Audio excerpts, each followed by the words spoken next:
10,000 টাকা। এই টাকা দিয়ে আজকে আমি অনেকগুলা মেকআপ কিনবো। ও আচ্ছা, ও একা একা শপিং করব, এটা কেমনে করে হইতে পারে? আমারও দিতে হইব।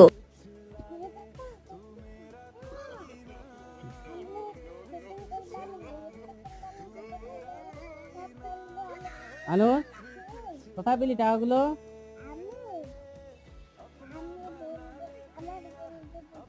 আমাকে দিবি? কেন, আমি তো দেখে ফেলছি তুই টাকাগুলো কোথা থেকে পেয়েছিস। আমাকে দিবি? কেন দিবি না? দাও, আমাকে দাও দাও দাও দাও দাও দাও দাও দাও দাও দাও দাও, নাহলে আমি বলে দিব।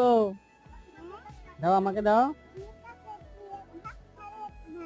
তাই? ঠিক আছে, তাহলে এগুলো দিয়ে আমরা শপিং করবো। হ্যাঁ, ঠিক আছে, দাও। থ্যাংক ইউ এতগুলো টাকা দেওয়ার জন্য।